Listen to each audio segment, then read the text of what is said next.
रामपुर नामक गांव में एक सेठ रहा करता था। वह सेठ बहुत कंजूस था।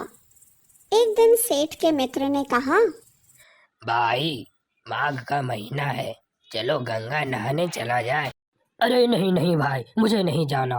कंजूस था कि कहीं जाने की भी नहीं सोचता था।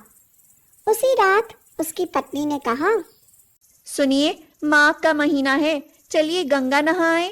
अड़ोस पड़ोस में सभी लोग जा रहे हैं।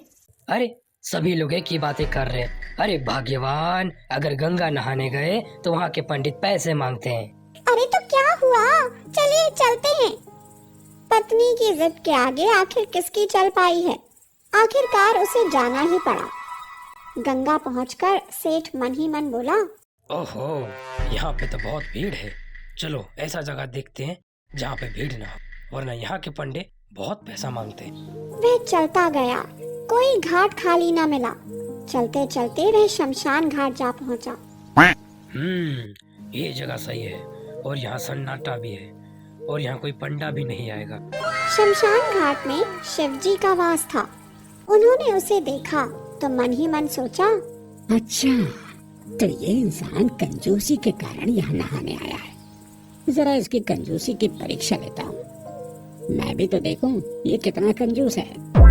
शिवजी ने पंडे का रूप धरा और जैसे ही आदमी नहाकर बाहर निकला, शिवजी ने उससे कहा, यजमान, दक्षिणा दीजिए। अरे अरे आप कौन? यहाँ पे तो कोई पंडा नहीं था। ये मेरा क्षेत्र है, यहाँ की सारी वसूली मैं ही करता हूँ। अच्छा ठीक है, मैं आपको 1 रुपये दूंगा। ठीक है, लाओ तो। पर मैं अभी तो कुछ लाया नहीं हूँ, आप 1 रुपया मेरा उधार का चढ़ा दो। अपना नाम पता लिखवा दो, हम स्वयं आकर ले लेंगे। कुछ दिन बाद शिवजी उस सेठ के घर पहुँचे। कहाँ है यजमान? सेठ की पत्नी बाहर निकली और उनसे पूछा, जी आप कौन? जी, वो यजमान के ऊपर मेरा एक पैसा उधार है। पत्नी अंदर जाती है और कहती है, सुनिए, कोई आया है, कह रहा है आपके ऊपर उसका 1 पैसा उधार है। कौन है ये? सेठ उसे पूरी बात बताता है। हाँ, तुम एक काम करो और उसे जाके कह दो कि मेरे पति घर पर नहीं है। पत्नी बाहर जाती है और कहती है, मैं भूल गई थी, असल में मेरे पति कहीं बाहर गए हुए हैं, तो आप बाद में आ जाइएगा। कोई बात नहीं, आपने खाने के लिए जो भी बनाया हो वो मुझे थोड़ा सा खाने के लिए दे दीजिए। मैं यहीं पर रुका हूँ, मैं यजमान का इंतजार कर लूंगा। औरत ने मन ही मन सोचा, अरे ये कैसा आदमी है, ये तो यहाँ पर खाना भी खाकर जाने की बात कर रहा है। पत्नी अंदर जाती है। सुनिए, वह तो खाना मांग रहा है, 1 पैसे के चक्कर में खर्चा ज्यादा हो जाएगा, उसको 1 पैसा दे दीजिए और चलता करिए।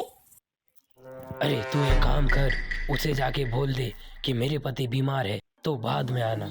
पत्नी फिर बाहर जाती है और कहती है, अरे सुनिए, मेरे पति बहुत बीमार हैं, तो आप बाद में आइएगा जब वह ठीक हो जाएं।